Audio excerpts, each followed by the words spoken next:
Mari kita berdoa sebelum kita mendengarkan firman Tuhan. Ya Tuhan, layakkan kami untuk menghadap hadirat-Mu Tuhan. Kami sebentar akan mendengarkan firman-Mu Tuhan, dan kiranya Roh Kudus hadir di sini menyucikan hati kami dan pikiran kami.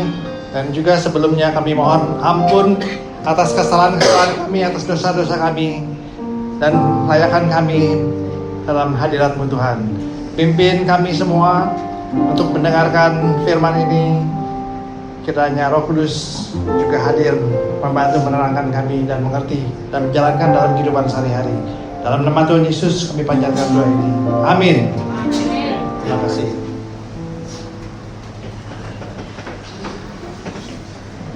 Ya, khotbah kali ini kita ambil dari Yakobus ya. Temanya kita bagaimana kita menghadapi cobaan, ya, cobaan dan ujian. Kita hidup ini nggak steril, ya. Kita hidup tuh di tengah-tengah dunia yang berdosa, dan kita sendiri, ya, kita mengakui keberdosaan kita, bahwa kedagingan kita itu masih ada, ya. Tapi kita percaya Roh Kudus hadir di dalam diri kita, sehingga kita dimampukan untuk melawan atau mengatakan say no untuk dosa. Ya, itulah kelebihan anak-anak Tuhan, bahwa kita memiliki Roh Kudus yang memampukan kita untuk menolak. Ya, nah, zaman Perjanjian Lama, awal cerita Adam dan Hawa, ya, mereka berdua sudah dicobai oleh iblis. Ya, jadi dari awal kita sudah mengerti bahwa kehidupan ini tidak steril di dunia ini. Ya, even di Taman Firdaus, Taman Eden, ya, iblis mencobai Adam dan Hawa melalui apa? Melalui pandangan, ya. Jadi panca indera kita, ya, kita hidup, kita punya mata, telinga, penciuman, semua kayak panca indera kita 5, ya. Nah, Hawa tergoda oleh pohon yang tidak boleh dimakan, yang buahnya menggiurkan. Sampai sekarang pun, ya, kita kalau lihat pohon tetangga yang mangganya udah mulai mateng, merah, kita juga tergiur. Saya kalau jalan pagi lihat mangga itu, ya, gila, ya, sebentar lagi warnanya merah nih. Apalagi dekat sekali kita lewat, kita lompat dapat gitu, ya. Nah, itulah. Jadi memang godaan itu selalu ada di sekeliling kita, ya. Kita harus melawan itu. Tapi godaan itu tidak seluruhnya dari iblis, enggak, ya. Iblis menggoda kita, tetapi tergantung kita membuat keputusan. Kita mau mencari jalan pintas, menikmati sesuatu yang kelihatannya enak, tapi ujung-ujungnya maut, ya. Itu tergantung kita sebetulnya. Jadi karakter kita ini ada 2, ya. Karakter yang baik dan karakter yang jahat. Kalau karakter yang jelek, ya, itu kita mau menuruti keinginan daging kita, seakan-akan enak, ya, seakan-akan oke.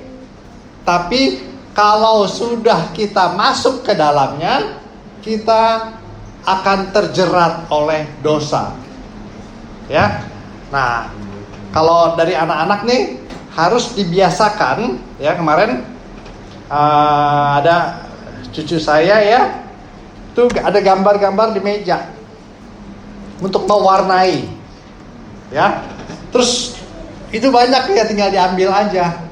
Dia tanya, boleh yang kita ambil? Ada tulisannya, you are free to take it home. Oh, berarti boleh, ya. Nah, jadi hal-hal kecil anak-anak ini harus dibiasakan, nggak boleh sembarangan, ya, nggak boleh tanpa peraturan, ya, ngambil sembarangan, karena akan menjadi kebiasaan. Nah, kalau kebiasaannya sudah begitu, kita tidak peka lagi terhadap dosa. Kita tidak peka lagi terhadap aturan. Ya. Jadi tadi saya berdoa juga, kita juga mohon ampun atas dosa-dosa kita. Ya, supaya setelah kita pulang dari gereja ini, kita udah siap melawan godaan. Kita nggak mau berdosa lagi gitu. Ya, itu. Jadi kita ingat, oh iya, emang kita kalau ke gereja kita selalu harus mohon doa pengampunan atas kesalahan-kesalahan kita, keteledoran kita, ya. Karena kita tahu iblis itu sifatnya apa iblis? Ayo, siapa tahu? Iblis licik. Dan yang paling jelek apa licik? Selain licik, yang lebih kasar lagi? Merayu. Boleh, tapi yang kasar lagi, menipu, ngebohongin. Ya, Adam, Hawa dikatakan oleh Tuhan, jangan makan buah ini, engkau bisa mati. Tapi iblis mengatakan, sekali-sekali engkau tidak akan mati bila memakannya. Ya, jadi kita tuh ditriki, dibohongin. Karena kita tahu iblis itu emang raja bohong. Ya, jadi emang kita harus baca firman Tuhan untuk mencari kebenaran. Ya, jadi penangkalnya ya kebenaran. Kita mesti tahu, kita nggak mau dibohongin. Ya, nah, jadi pencobaan atau godaan kalau dilihat dari tujuannya, iblis selalu menggoda kita supaya kita jatuh dalam dosa. Ya, jadi tujuannya mengelabui kita, memberikan kenikmatan sementara supaya kita terbiasa oleh dosa itu sehingga kita terbelenggu.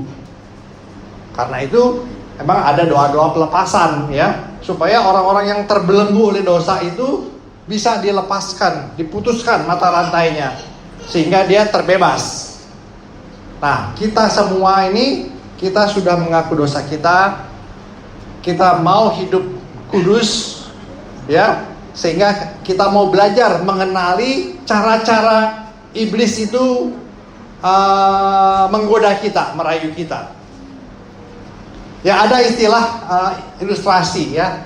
Ini anaknya dekat sungai, dekat hulu sungai. Sudah diperingatin oleh ibunya jangan main di hulu, ya. Tapi dia tetap main di hulu. Kenapa? Kalau di hulu itu dia bisa hanyut, ya. Nah, sama dosa, ya. Dosa itu kalau kita bermain-main dengan dosa, kita bisa hanyut. Nah, istilah hanyut atau terseret itu nggak seketika, pelan-pelan, ya. Kayak kalau kapal tuh hanyut, terlepas jangkarnya, dia terseret ke tengah. Sama, ya, kalau anak-anak bermain di hulu, dia begitu sadar sudah di tengah. Nah, itu artinya terhanyut. Kita juga, ya. Jadi kalau kita lihat prosesnya itu, ya, dari keinginan kita, ya, iblis menggoda. Kita melihat baik, kita ingin memiliki, kita ingin mencobai. Nah, jadi ada peran kedagingan kita, ya. Ada peran kedagingan kita. Yang menentukan adalah kita sendiri. Kita mau jatuh nggak dalam dosa? Ya, iblis tuh ibaratnya meraung, setan meraung-raung di kepala kita, tapi asal dia tidak hinggap di kepala kita, nggak apa-apa. Ya, kita punya benteng, kita tenang aja. Nah, tapi kalau dia hinggap, kita membuka celah, dan kita masuk perangkap. Ya, jadi nasihatnya ada di 1 Korintus 10 ayat 13. Nasihat dari Tuhan ya. 1 Korintus 10 ayat 13. 1 Korintus 10 ayat 13. Saya bacakan. Pencobaan-pencobaan yang kamu alami ialah pencobaan biasa yang tidak melebihi kekuatan manusia. Allah itu setia dan tidak akan membiarkan kamu dicobai melampaui kekuatanmu. Pada waktu kamu dicobai, Ia akan memberikan kepadamu jalan keluar sehingga kamu dapat menanggungnya. Ya, jadi sebetulnya kita tuh mampu menanggungnya asal kita berserah kepada Tuhan, kembali mengingat firman Tuhan dan tidak menuruti keinginan kita, hawa nafsu kita. Ya, kita punya penangkalnya bagi anak-anak Tuhan. Nah, bagi bukan anak-anak Tuhan, ya dia masih terbiasa dengan dosa, jadi dia terikat oleh dosa, tidak merasa berdosa, tidak merasa melakukan hal itu sesuatu yang salah, gitu. Nah, kita sekarang udah tahu, ya. Alkitab mengajarkan dari permulaan iblis itu mengelabui, membohongi supaya kita jatuh dalam dosa. Nah, jadi kita tahu tujuan pencobaan selalu menjatuhkan kita ke dalam dosa. Tapi sebaliknya, ujian Tuhan selalu mau kita membangun kita untuk setia dan naik level, supaya iman kita tambah kuat. Setiap kali kita menang ujian, kita percaya Tuhan bersama kita. Nah, jadi kita tuh naik level, ya. Kalau di sekolah kan harus ada ujian, ya kan? Harus ada ujian, harus ada tes, sehingga kita naik kelas sama, ya. Jadi iblis cobaan bukan dari Tuhan, tetapi dari si setan. Tapi peran yang menentukan adalah kita sendiri, diri kita. Sekarang kita sudah tahu, kita bisa putuskan, kita bisa mengatakan tidak, karena itu keinginan daging, ya, kedagingan kita. Kita di dunia masih ada daging, sehingga kita kalau anak-anak disuruh ada kue 5, makannya ntar ya, kalau bapak pulang. Dia udah lewat berkali-kali kali kalau lihat depan pintu, bapak udah pulang belum, tungguin lagi, cobain dikit kayak dicomot, ya. Nah, itu godaan, ya. Nah, tapi sebagian besar dari diri sendiri, dari keinginan hawa nafsu. Ya, jadi kita mesti bedakan bahwa kalau iblis itu, cobaan itu datangnya dari iblis, dan sebetulnya cobaan itu datang dari diri sendiri. Gitu. Godaan mah di mana-mana ada. Ya, jadi kita harus self control jadinya, ya. Jadi untuk mengatasi godaan itu harus self control. Dan tadi juga kita lihat, kita jangan coba-coba bermain dengan dosa, ya. Kalau anak-anak bermain di hulu, dia bermain-main dengan bahaya. Kalau orang tua bermain-main di night club, itu kan bahaya. Bahayanya apa? Iya, bisa jatuh dalam dosa, dilayu. Ya, jadi salah satu caranya ya kita harus menghindari tempat-tempat itu supaya kita nggak tergodanya, nggak terperangkap, ya, nggak terperangkap. Apalagi misalnya masuknya udah bayar, masuknya udah bayar nggak mau rugi, ya nggak mau rugi. Beli minuman setengah mabok, ada godaan. Kalau setengah mabok kan berpikir nggak jernih gitu. Nah, jadi salah satu caranya ya menghindar, tuh ya. Nah, kalau kita lihat dari tujuannya kita udah tahu ya, kalau cobaan itu selalu ujung-ujungnya kita dijatuhkan ke dalam dosa. Tetapi kalau ujian, kita tuh diuji ketaatan kita, ya. Ujian itu selalu datangnya dari Tuhan, ya. Terus kenapa kalau di doa Bapa Kami kita berdoanya janganlah masukkan kami ke dalam pencobaan, tapi lepaskan kami dari yang jahat. Nah, ternyata Tuhan mengizinkan kadang-kadang kita tuh masuk ke dalam situasi pencobaan, ya. Tapi sebetulnya Tuhan memberikan kekuatan. Di Alkitab Ayub, ya, Tuhan mengizinkan Ayub mengalami pencobaan. Jadi dalam doa Bapa Kami nggak salah kita berdoa begitu. Bukannya Tuhan yang menginginkan kita jatuh dalam dosa, tetapi kita hanya memohon supaya kita jangan terperangkap oleh situasi yang bisa melemahkan kita ke dalam dosa, menjatuh dalam dosa, ya. Saya kemarin juga waktu saya ingat-ingat begitu, Tuhan kan tidak mencobai kita untuk jatuh dalam dosa, tetapi kok kita berdoa selalu doa Bapa Kami jangan membawa kami ke dalam pencobaan. Oh, berarti Tuhan kadang-kadang membawa kita ke dalam pencobaan.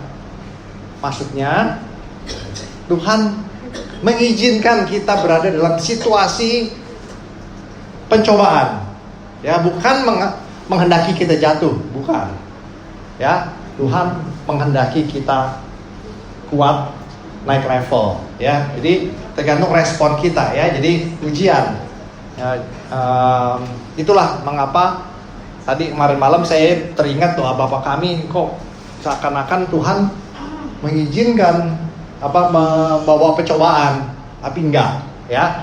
Tuhan hanya mengizinkan kita dalam situasi yang pencobaan, tetapi Tuhan tidak menghendaki kita jatuh. Nah, jadi kita udah belajar, ya.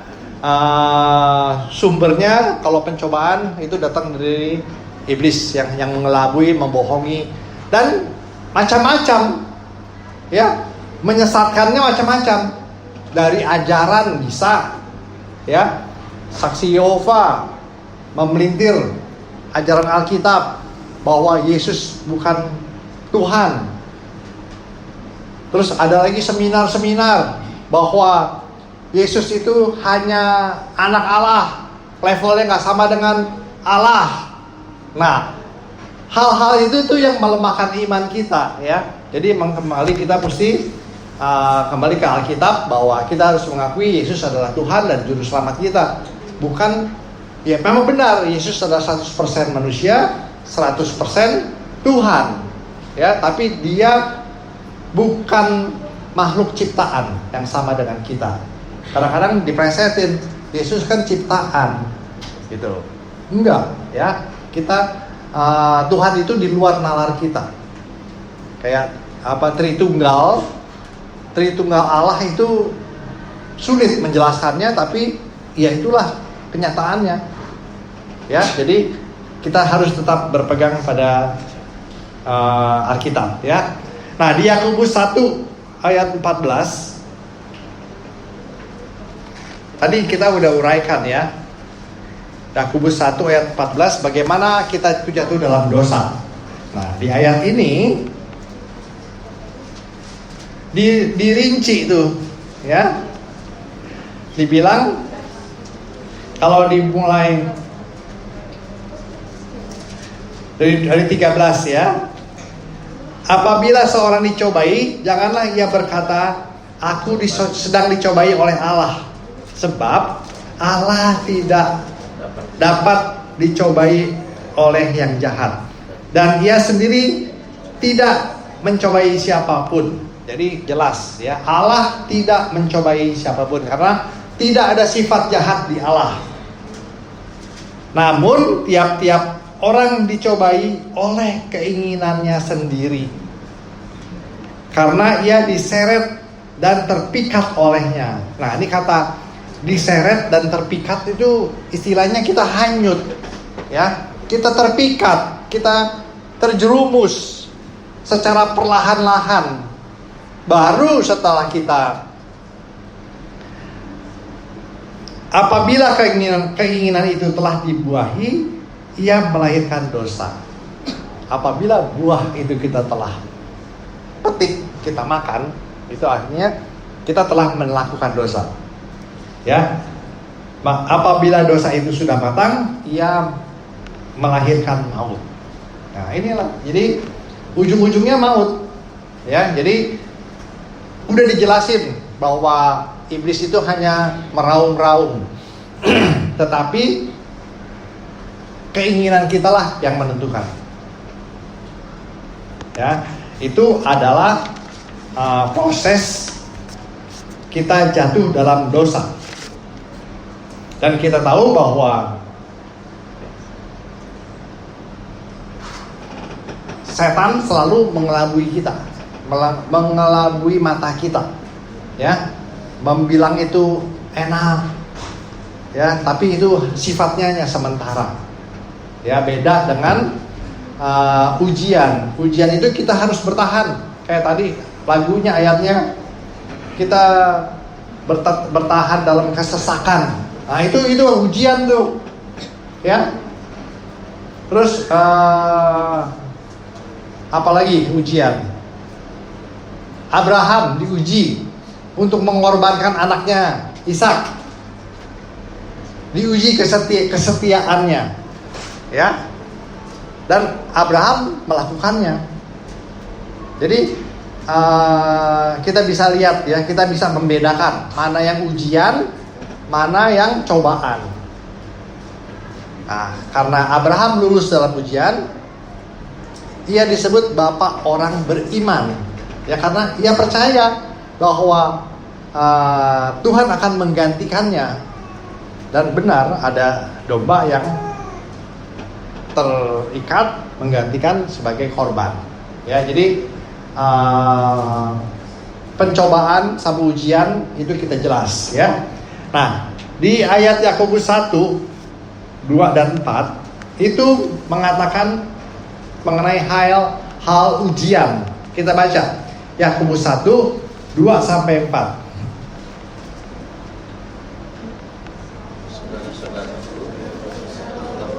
Saudara-saudaraku, anggaplah sebagai kebahagiaan apabila kamu ke dalam berbagai pencobaan, sebab kamu tahu bahwa ujian terhadap imanmu itu menghasilkan ketekunan.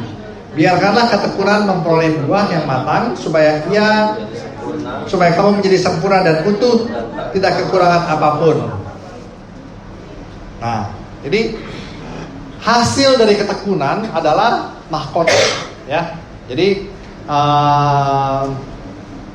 ujian itu menguji iman kita, ya, untuk bertahan. Kita tidak mengkhianati, kita pegang janji Tuhan, sehingga setelah kita lewati ujian itu, kita itu mendapat kehormatan, mahkota, bahwa kita itu naik level, ya.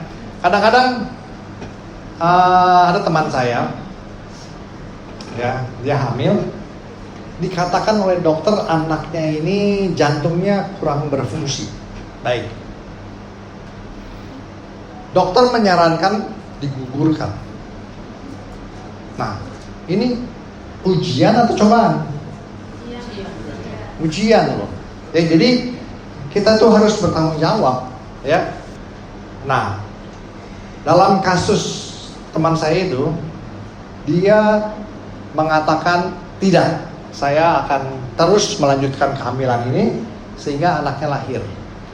Bener, lahir itu karena jantungnya kurang baik, terus makannya juga ususnya ada kurang baik. Untuk beberapa tahun kecil dia punya kantong di perutnya. Ya, makanan harus disuntikin langsung ke perut, ucus. Tapi puji Tuhan, sekarang udah umur 16 tahun, sehat. Waktu dia kecil, ya bapaknya pernah kan kadang-kadang dibersihin ya. Udah dibersihin, salah suntik. Bersihinnya pakai alkohol. Waduh, teler anaknya. Karena alkohol langsung masuk ke perut. Udah ngeplay ya. Akhirnya dicuci lagi, disuntik air, disedot, sedot, berhasil. Ya, jadi itulah yang namanya, yang saya saksikan bahwa kalau yang di luar kemampuan kita, ya, kita tuh diuji, ya, dan bukan mengenai keinginan ya, bukan mengenai keinginan. Kita diuji, kita setia nggak? Kita mau nggak akibat perbuatan kita membesarkan anak itu? Kita mau nggak berdoa? Kita mau nggak bergantung kepada Tuhan? Yang pada akhirnya anak itu bisa tumbuh normal. Memang masa-masa sulit ya. Akhirnya ini udah ditutup nih, kantong apanya dah, kantong nasinya atau kantong kotorannya udah ditutup sekarang, dan anak itu tumbuh normal. Cuman emang makannya nggak bisa banyak-banyak, bedanya itu aja, agak terus. Dulu makannya chips mulu gitu ya, tapi sekarang udah bisa makan nasi pelan-pelan, susu. Nah, jadi kita harus membedakan tuh ya, mana ujian, mana cobaan, sehingga kita bisa naik level dan kita tidak jatuh ke dalam dosa. Ya, karena hidup kita di dunia ini nggak steril, itulah pesannya. Kita hidup nggak steril. Ya. Terus setiap hari kita mengambil keputusan. Keputusan itu bisa, ya itu tadi, kita nurutin keinginan kita, atau kita stay away from yang jahat, yang yang istilahnya tuh kalau kita jatuh dalam dosa itu, kita bekerja kita kompromi. Nah, istilah kompromi, ya kita kompromi, kita mengatakan sendiri, ini mah dosa kecil, biasa, ya, sehingga kadang-kadang kita terhanyut, kita melakukannya. Nah, kalau udah sering melakukannya, itu dosa mengakumulasi. Kalau yang kecil-kecil kurang. Apalagi kalau yang biasa mencuri, yang kecil-kecil kurang. Lama-lama ya gede, ya. Akhirnya jadi kerampok. Nah, itu udah kejiret, udah terbelenggu oleh dosa. Ya, jadi maka dari itu kita mengerti bahwa dosa itu menyeret kita perlahan-lahan. Ya. Karena itu kita harus menghindari. Hindarinya gimana? Ya hidup kuduslah. Kita dengar firman Tuhan. Kita membaca kebenaran firman Tuhan. Ya, kita bersekutu bersama-sama sehingga kita bisa saling mengingatkan di antara kita. Ya. Dan kita harus mengaku dosa kita. Kita nggak boleh munafik. Kalau kita tidak pernah mengaku dosa kita kadang-kadang jadi munafik. Kita merasa orang benar sendiri, ya kan? Benar sendiri jadi orang Farisi gitu. Jadi nggak boleh gitu ya. Jadi sekarang nih kita udah tahu nih, ya, bagaimana kita menghindari dosa, ya. Jangan menganggap sepele. Jangan menganggap dosa kecil, dosa gede. Ya, dosa ya dosa. Ya, Adam dan Hawa dosa karena simple, tidak taat. Tapi ujung-ujungnya terus bergumul. Ya, anak-anaknya saling membunuh. Ya, kemudian pada zaman Nuh Tuhan juga marah. Tuhan bawakan banjir, hanya menyelamatkan Nuh yang dianggap benar oleh Tuhan dan keluarganya. Nah, itulah bagaimana kita merespon terhadap cobaan dan bagaimana kita merespon terhadap ujian. Ya, kalau ujian ya kita tahu bahwa itu di luar kuasa kita. Tadi di 1 Korintus 10:13 pasti ada jalan. Ya, kita bertahan, berdoa terus, ya. Kita mentok ke sini, kita tetap setia. Kita tidak mengkhianati, mengingkari iman kita. Karena pada akhirnya Tuhan memberikan jalan keluar. Ya, ada aja jalan keluarnya yang kita tidak duga, dan itulah yang terbaik. Ya, jadi kita semua nih sekarang sudah mengerti, kiranya kita semua bisa menghandle cobaan-cobaan hidup kita, karena kita hidup cobaan itu banyak sekali. Ya, sekarang ada ilmu pengetahuan, ya, ilmu pengetahuannya luar biasa. Ada yang pernah dengar Chat GPT? Ya, kita nanya apapun bisa keluar. Tapi kita nanya yang sedikit melenceng, kita diomelin. Dia bilang, aku tidak diajarkan untuk menjawab hal-hal yang melanggar moral. Jadi dalam ilmu teknologi pun robot-robot itu ada quote-unquote moralnya, gitu. Ya, kalau kita, jadi sekarang tuh dari Google ada lagi ChatGPT. Ada ChatGPT adalah artificial intelligence. Ya, bisa ngomong. Kita masukin teks, kita pilih suara siapa, suara Indo, ya, sekretaris kita Darmayanti, dia ngomong. Nah, jadi terlalu banyak hal-hal. Terus suara kita bisa di-clone. Banyak kebohongan-kebohongan. Suara kita diambil, dimasukin ke artificial intelligence, sehingga kalau kita tulis sesuatu, itu warna suara kita, warna anak kita. Pak, aku diculik, gitu ya. Tolong transfer uang. Suaranya persis anak kita. Jadi kita dibohongin oleh teknologi. Nah, karena itu katanya mesti ada password di keluarga kita. Kalau ada apa-apa ada password. Misalnya ada berita itu nih, ya, kayak penculikan atau pemerasan, anak kita nih suaranya bener sih, ini si Sita, dia belum pulang. Oh, dia kecelakaan. Pak, aku kecelakaan. Kirim duit sekarang ke dokter supaya bisa itu dioperasi. Passwordnya apa, Sita?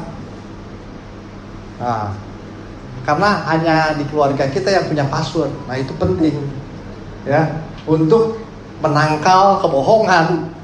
Jadi itu katanya di medsos, ya. Passwordnya apa? Kecombrang misalnya. Passwordnya apa? Bubur ayam. Kan hanya anak kita yang tahu, ya kan? Kalau orang lain dia mah bisa ngelabui suaranya, tapi nggak tahu passwordnya. Gitu. Ya, jadi iblis tuh udah merasuk ke medsos, LGBT. Kota di dunia, New Zealand, Selandia Baru, yang katanya kota susu dan madu, itu melegalisir perkawinan sejenis. Ya, jadi dosanya lain lagi.